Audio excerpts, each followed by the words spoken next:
श्री राम समर्थ। नवंबर 25। विषय वासना आदि छोड़कर भगवान की शरण जाए। भगवान का अस्तित्व जहां देखे वहां है। भगवान का मर्म जानने के लिए हमें कैसा बर्ताव करना चाहिए यह पहले देखें। भगवान है या नहीं यह जानने के लिए हमें बुद्धि दी गई है। कुछ लोगों को अनुभव से निश्चित ज्ञात हुआ है कि भगवान है। उनके आप्त वाक्य को हमने प्रमाण माना। भगवान यदि निश्चित है तो हम उसे आखिर जाने भी कैसे। बीज गणित में सवाल हल करने के लिए अज्ञात क्ष लेना पड़ता है। जब तक सवाल का उत्तर नहीं आता तब तक क्ष का सही मूल्य क्या है यह हमारी समझ में नहीं आता। लेकिन उसे लिए बिना काम नहीं चलता। वैसे ही जीवन की पहेली हल करने के लिए आज हमें अज्ञात भगवान को मानकर ही चलना चाहिए। उस भगवान का सच्चा स्वरूप इस जीवन की पहेली हल होगी तभी हमारी समझ में आएगा। सचमुच जो हमें जन्म मरण से मुक्त होने का मार्ग दिखाता है वह सच्चा विश्वस्त।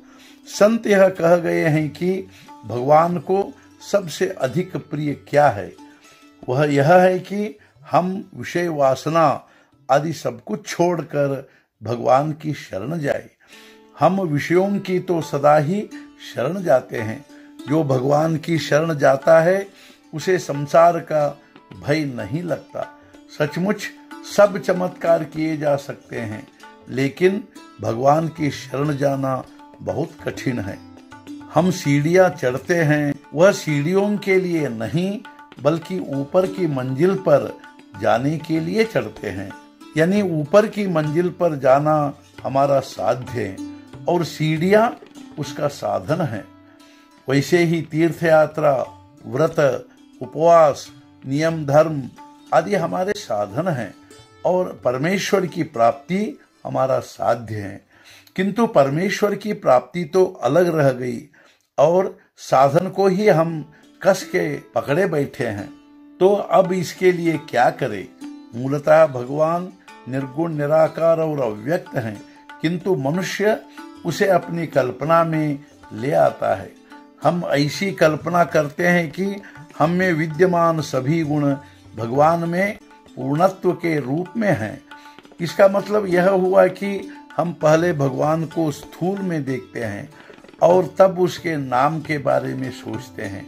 भगवान की बनाई यह सृष्टि जैसी है वैसी सब आवश्यक है। इसमें परिवर्तन की जरूरत नहीं है। परिवर्तन हमें अपने में करना चाहिए। हमारा संपूर्ण जीवन यदि भगवान के हाथ में है तो फिर जीवन के सभी बनाव बिगाड़ उतार चढ़ाव उसी के हाथ में है। इसमें संदेह की क्या बात है। पेड़ की जड़ में पानी डालने से वह उसके सब भागों में पहुंच जाता है। वैसे ही भगवान का विस्मरण नहीं होने दिया तो सभी बातें ठीक होती है। इसी में सब मर्म है कि भगवान हमें अपना लगे। आत्मा समुद्र की तरह विशाल है। उसकी छोटी सी बूंद की तरह अपना जीव है। उसे पहचान कर आत्मा से एक रूप होने में ही सच्चा तत्व ज्ञान है। इस आत्मा का नित्य स्मरण रखकर हम आनंद में रहे। आज का मुख्य विचार। संतों ने नामस्मरण रूपी नौका हमें दी है। उसमें हम विश्वास से बैठे। संत कर्णधार हैं। वे हमें नदी पार उतार देंगे। सद्गुरुनाथ महाराज की जय। जय जय रघुवीर समर्थ।